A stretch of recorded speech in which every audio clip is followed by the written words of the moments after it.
Man, I'm really digging the exposed beams Yeah? in there, yeah. Particularly with the disco ball. Yeah, and I got a light, like, right on it. I'll just Nice, show you. nice. It can get kind of disco in there. It's important. It is important.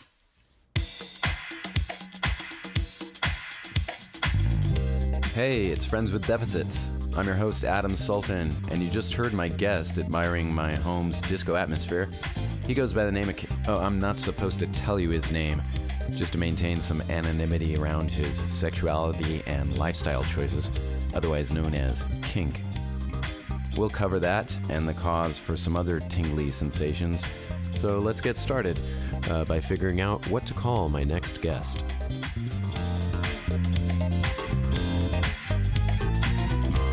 Friends with Deficits. God, but a good alias would be really good too. A good alias would be good. Do you have a nickname like that? I don't. A Special K, but, it's probably not really appropriate. But my friends, they've started calling me Special K since my accident. Yeah. Oh, shit. And so that's almost too good to pass up. Let's back up. Okay. So what happened? So that fateful night, I was performing a wedding ceremony, actually, on Mount Pinnell. When was this? August of 2012. Were you married them? I married them, yeah. So just got ordained as a minister and have done a few... That's cool. Wedding ceremonies for friends and things like that. And so we performed the wedding ceremony, went to the home of the people who were getting married, and hung out, had dinner. We were all a little tired from the night before and decided we'd make it an early night. My wife and daughter were there. I was standing there with my car keys ready to leave, so 100% sober. Someone grabbed a skateboard, or two actually, and said, "Hey, let's take a ride on a skateboard." And so we hopped on the skateboards to go down to the bottom of the small hill. Are you a skateboarder? Not really. Exactly. I think that's part of the equation. Yeah. Okay. I, proceeded to ride down the hill, and I don't know if I hit a rock or something, but, the skateboard stopped very abruptly, and I did not, and just did a face plant into the sidewalk. And the impact was freakishly intense, enough that it, caused a traumatic brain injury. So I was in a medically induced coma from that point for, I want to say 10, maybe 12 days, and spent the next month or so in an inpatient rehab facility, and then the next 4 months maybe in an outpatient facility. Do you remember anything other than kind of, I remember the hour or so leading up to it. I remember the wedding ceremony that I performed. So that was, that's about all I remember from the incident. I don't remember anything until several weeks later, actually. I really became cognizant in the hospital in a zip-up enclosed bed that locked. And so when I came to, I thought that I had obviously committed a horrible crime or something, and that I was imprisoned. Wait, what's a zip-up bed? It is a bed that keeps people who flail about and, are not, should not be left alone for any period of time. And so there's an enclosure around the bed that zips up and locks. So it's, just a tent. Like a tent, okay. Yeah. But you couldn't get out of it. Wow. And so, and I came to, I thought, obviously I'm imprisoned. And I can't go to the bathroom and I can't get anyone's attention. That was kind of my coming to. One of the things about a brain injury of that severity is you have no short-term memory at all. Apparently, I had spent time in a few different facilities in Austin, and they were designed for elderly. They were not equipped to deal with someone a normal adult size. that could pick me up if I fell, that could, work with me in rehab. They were not designed to get better. They were designed to maintain. There was a whole lot of finagling and moving around on the part of my wife, and I ended up in a facility in Houston. The same facility, actually, that Gabby Gifford went to when she had her brain injury. There was at any time a team of maybe 6 people with me on a crane lift, on a treadmill, and they're teaching me how to walk again. So at that point, how debilitating was your movement? Could you not move anything, or was it like... I could move it, but kind of spastically, so I didn't have any control at all. And if you were to hand me a glass of water or something, it would go flying. And was your memory coming back, or... Vaguely. Short-term, almost none at all. Interestingly, my long-term memory was pretty good throughout the whole thing, to the point that I would have really random, very detailed memories from, and who knows if they were real or not, from a time in elementary school or grade school. It was still a matter of probably another month or 2 before I was really aware of what was going on and aware of where I was and what had happened. And so, my wife would come and see me every weekend, and within an hour of her leaving, I had no idea I had seen her since my accident. So in my mind, something horrible had happened, and she was gone, and my daughter and I had no idea that I had even seen them. And of course, I couldn't be too broken up about it, because 10 minutes later, I'd completely forget, Yeah. Man. But it was a really strange state of mind to be in. It takes you felt like, okay, I'm back now. It was kind of a matter of degrees. Yeah. So I would say that very thing to myself, okay, I'm back now. And then I'd look back, to a week ago when I was saying that, going, what the hell was I saying? I wasn't back then. I'm back now, but I wasn't back then. And that, to this day, still, if I look back 6 months, I feel like I was really not quite together, not quite there. So I feel that I'm still changing. Do others feel that way? Does your wife feel that way, or? Not so much now. Yeah. She did for a while, for the first 2 years probably. It has certainly slowed, but, over the long course, yeah. I mean, I would guess if you ask her, have I improved in the last 2 or 3 years, she'd say yes, Yeah. Or at the very least, you've changed. I think there's this myth that your mental state and your intellect is just this static place that doesn't change over time once you reach adulthood. Mm-hmm. And of course, that's not true at all. And so if you ask me if I was fully back, I really don't know. I mean, I guess we're always in flux. It seems like it takes quite a bit more effort to do normal day-to-day life now. The re-entry into just the normal routine and work and everything else has taken some adjustment. So I'm left-handed. The injury happened on my right side, or the right side of my brain was injured. Mm-hmm. As a consequence, the left side of my body is numb. I don't have use of my left hand. Really? Right. And I say I don't have use. I can pick up a glass. Okay. But I can't write. I can't type. Can you make a fist or anything? I can make a fist. So you can move your hand. I work out. I do things. So I have use of it. But fine motor skills, things like that require any kind of dexterity, I don't really have much use. Of course, going back into the workforce and not being able to write or type or do anything like that has been a challenge. I've learned to write with my right hand. Are you good at it? No. It's legible.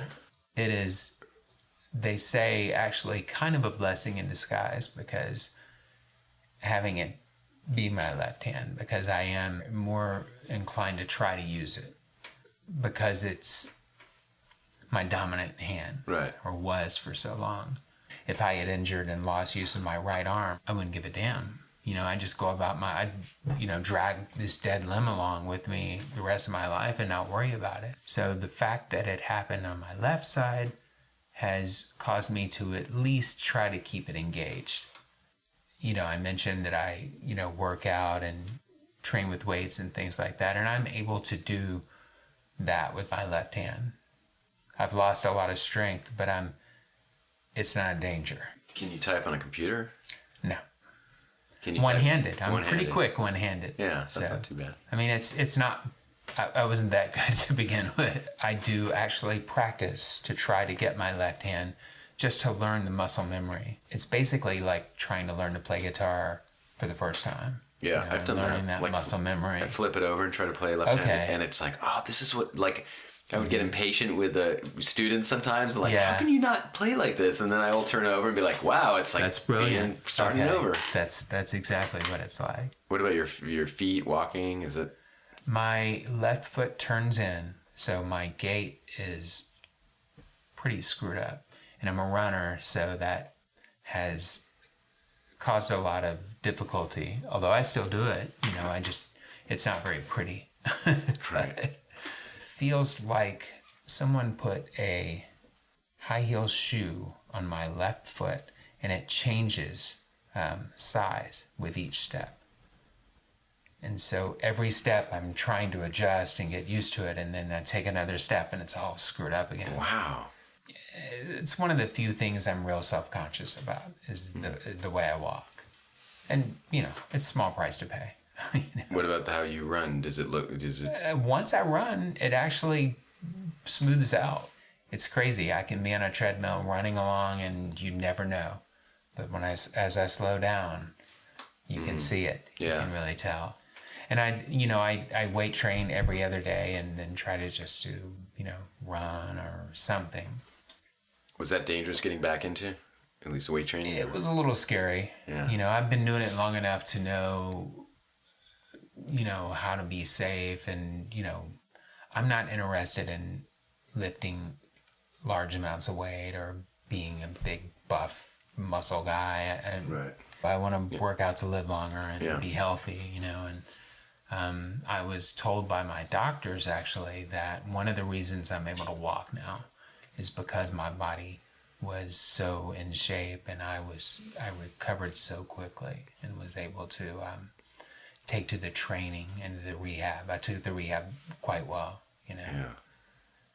I understood, I think, on just an intuitive level, what it took, and what that hard work looked like.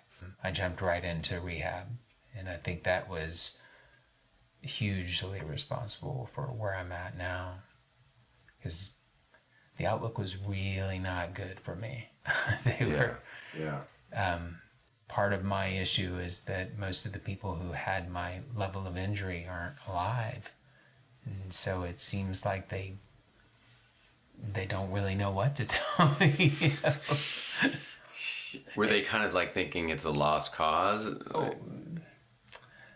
at first? I have a close friend whose brother is a neurosurgeon, and he basically told them to come and say goodbye. Wow. So it I think that it was about as serious as it could be. Just a freak accident. Have you been back on a skateboard? I have not. Really? I've taken a few pictures as a joke. Didn't go over well. I can imagine. Didn't have the desired effect. It's going to be my first Christmas card, but we voted against it. All right, so I'm going to jump gears and ask you about spanking. Excellent. A fine topic. One of my favorites. This might just be a small aside, but sure. Has that been affected? Oh, sure. In a couple of ways. I wonder if you should back up here and say what that means. Sure. It might. Anybody listening, it's like spanking right, this guy. Right. I mean, if they know me, they probably know. But yeah. So you're part of the kink community, and yes. are I would say a master at spanking. That's great. I don't know how you're perceived or how if you. Well, we have been involved in the S&M scene for a long time, since about 1991 or 92, a little before we moved here to Austin. How did you get involved in it?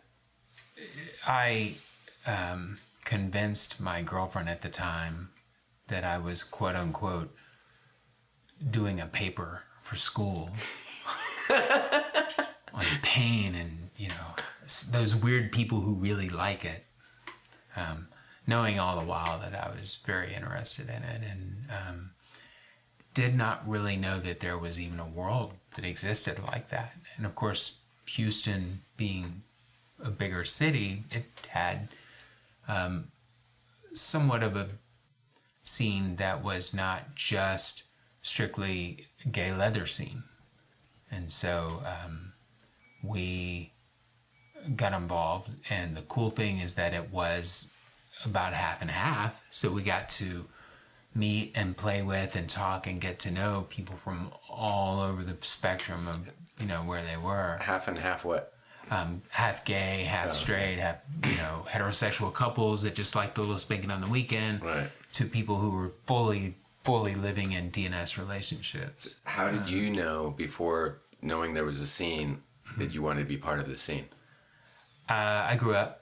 I was hardwired that way. I grew up playing perverse, weird little games with every neighborhood kid that would stand it, and became kind of known for the kid on the block if you wanted a good spanking. And so I didn't end up in jail over that. And yeah, it's just always been something that was part of my sexuality and just a part of how I identified. Through spanking exclusively or primarily? Primarily. Yeah. The scene in general and DNS and all of that just fascinated me. But I'd say that, my go-to was really just kind of in spanking. And over time, we grew and learned a lot about what we liked and, some of what we didn't like. And so that's where I am now. So I had this injury, and it affects my left side, and don't have a whole lot of use of my left hand. It's gotten a lot better. But I spent a lot of time in the martial arts growing up. And as such, I spent a lot of time with weapons, learning that you always learn everything you do with both hands. And so as I got into the scene, I always used both hands with everything I did. Were you ambidextrous with anything else? Like, did you try writing or eating or anything like that? No, I jerked off with both hands. No, I never tried to write with the other hand. I never, until this. Yeah. But, from the very beginning in the scene, I always did everything with both hands. Fast forward to today, and I'm real happy that I did that. But it has definitely had an impact on my self-confidence and even my enjoyment to some degree, because I've always enjoyed incorporating my whole body into something. And when my whole body isn't sending those signals back to my brain in the proper way, it just isn't. Even if I can do things with my left hand, it's not really enjoyable. Yeah. Have you primarily switched to your right? Yeah. Yeah. Yeah, I have. I still really try to do my left hand with most stuff. But have you gotten feedback? A little. And of course it's all very positive and good. I'm definitely cautious. I think there's a lot of subtlety in a good spank that can, when done wrong, just feel like you're pummeling someone. And that may be what you want, but there's, it's not what I'm looking for. Right. Did you, because this is fascinating, like I learned only in recent years about the whole scene and spanking and all that. Mm-hmm. But just in terms of finessing, like understanding that you don't pummel somebody and like the kind of skill set, Is that something you had inherently because you did it so long, or like you get into the scene and they're like, whoa, you need to learn some things here? Or...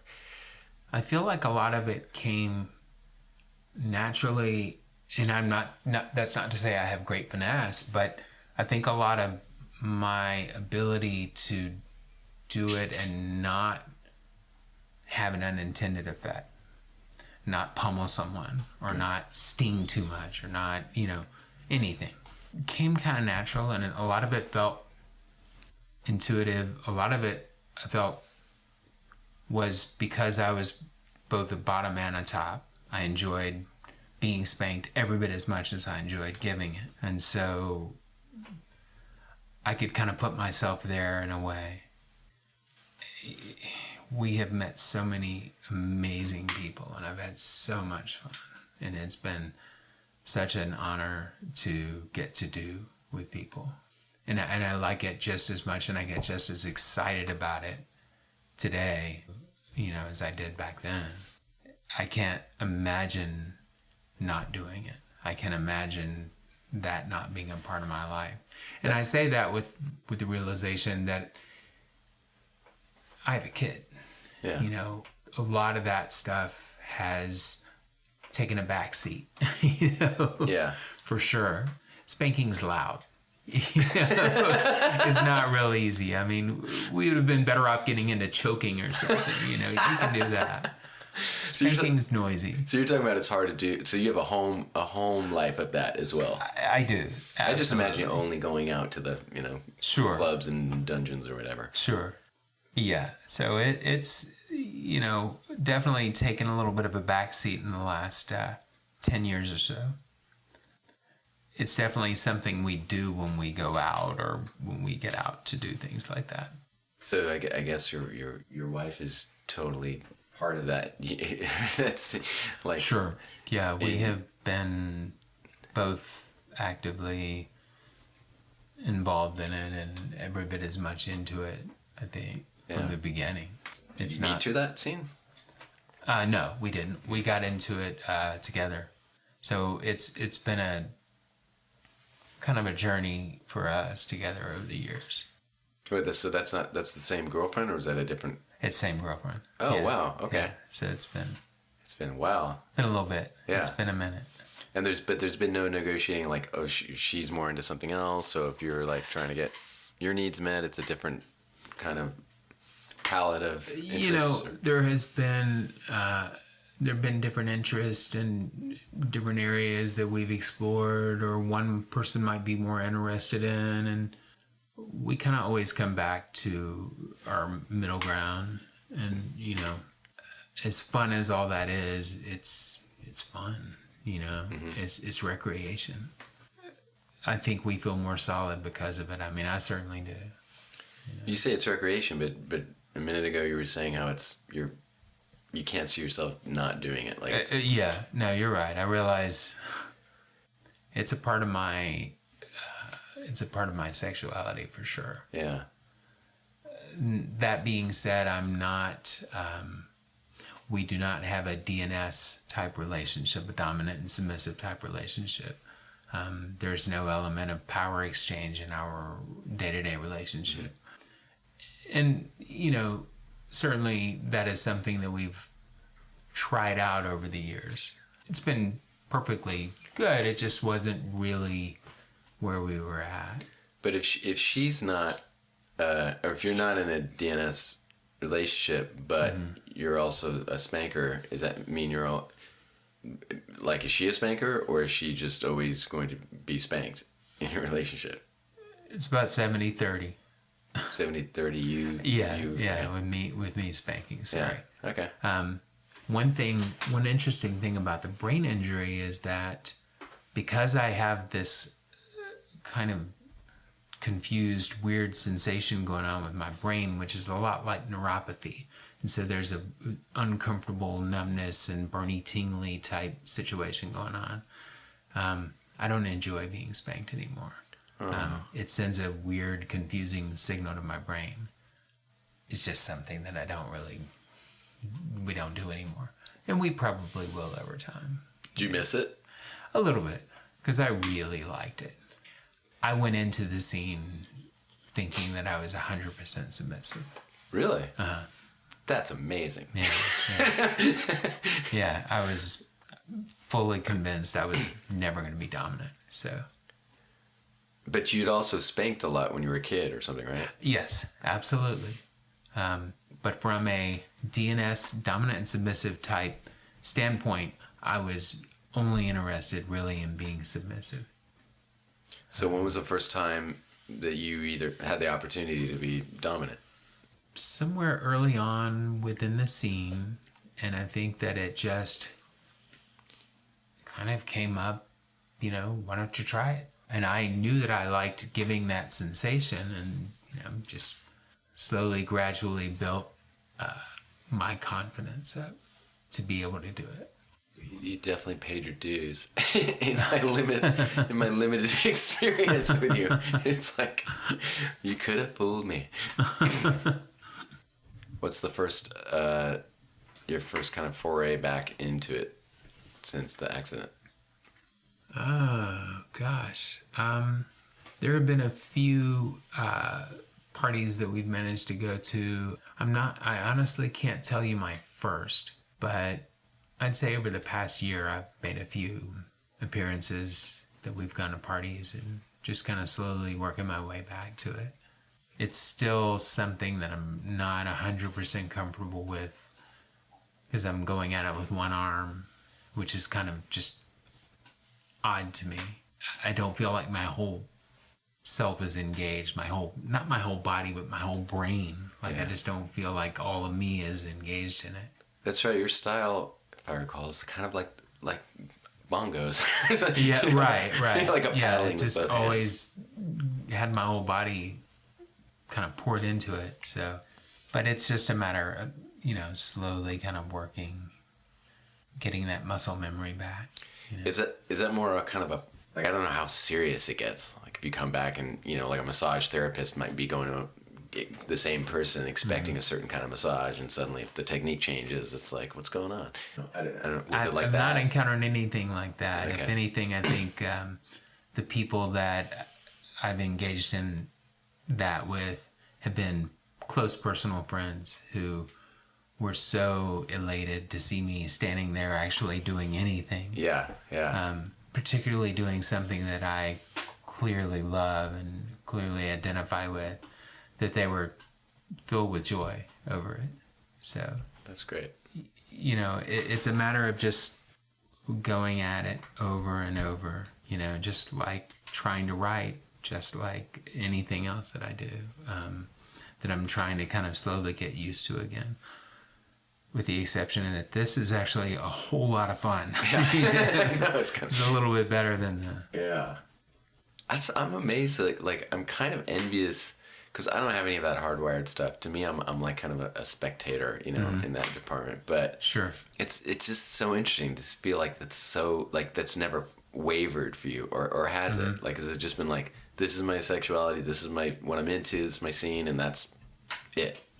I have definitely a whole lot more interest, to put it mildly. So while this is definitely a big part of my thing, it's not my only thing. Right. And so, this also happened right around the time that I was 40, 41, 42 years old. And so a lot of these changes and a lot of the things that I'm wrestling with happen right at a time when those changes are happening anyway in my life and in my body and in my mind. And so I often don't know what to attribute it to, whether it's brain injury related, or I'm just getting old. You're different. Where you're at when you're 40, 45 is different. Definitely. What matters to you, what your motivations are, they change. I have to be careful not to attribute too much of that to something that happened to me 5 years ago, when a lot of it is just where I'm at in life right now. So if we had a commercial, what would it be? Special K cereal, obviously. That's what I was thinking. I'll make people not as interested in eating it as they were when they were younger. Right. Or maybe more interested. Right, exactly. Okay.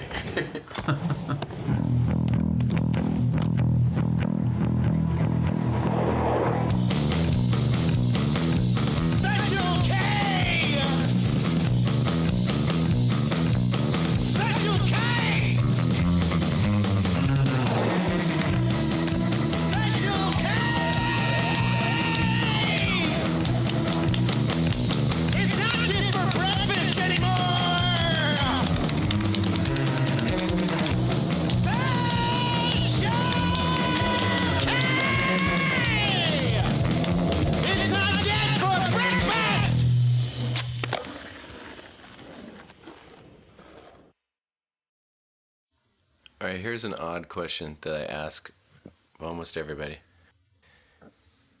Potential benefits of what's happened to you, if any.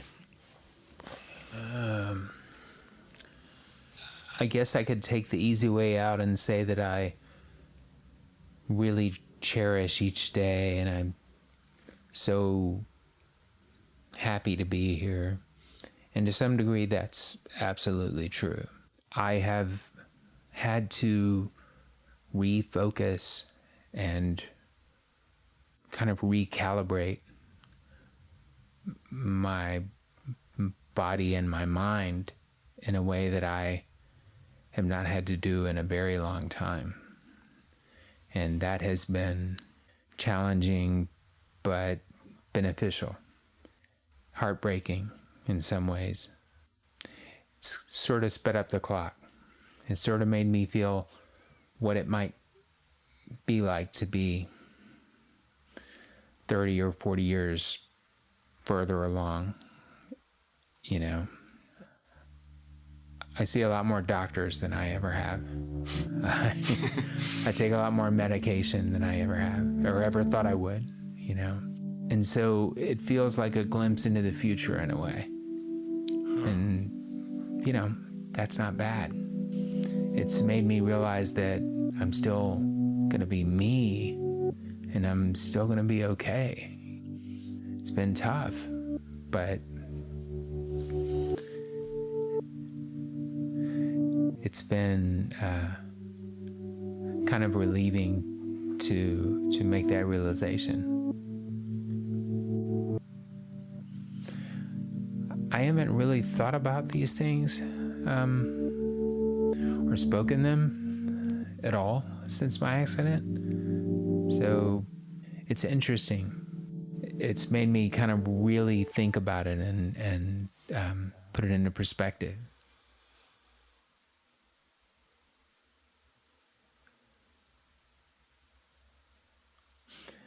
Sorry, I'm so quiet.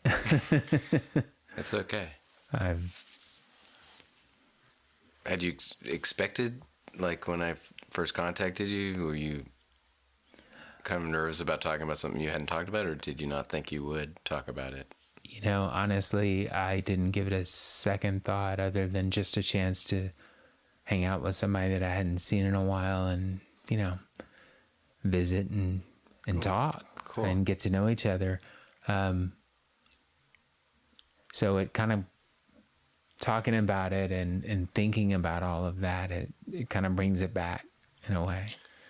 And it's not in a bad way. I'm not traumatized in the sense that I hesitate to even think about it or talk about it. If anything, I'm in some ways sick of thinking about it and talking about it because my physical condition right now is such that it's all I can think about. It's all I can deal with. I'm not constantly in pain, but I am constantly aware. I have a kind of uncomfortable numbness that just stays with me. It's a pins and needles kind of feeling that is sort of like you laid on your arm until it fell asleep and you are trying to wake it up and you walk around just shaking it off and trying to get that feeling back and it just doesn't come back. it's not horrible. You're not bent over in pain, but I take a lot of medication and just try to barrel through. I never would have thought I'd be where I'm at. Has that gotten better, or has it been about how it's always been? In terms of the sensation? It's about where it's always been. It doesn't come on until a few years after your incident. So at first, you're completely numb. You have no awareness of it at all. Mm-hmm. And then slowly, as the feeling comes back, the feeling is maddening. And beyond that, I have no idea. I don't know if it gets better. And it's better than being dead. And I'm pretty, I'm able to go about my normal life, and it's amazing that I am, I'm able to work. I'm able to watch my kid grow up. I'm able to go about my life. And that is so much more than we ever expected. Yeah.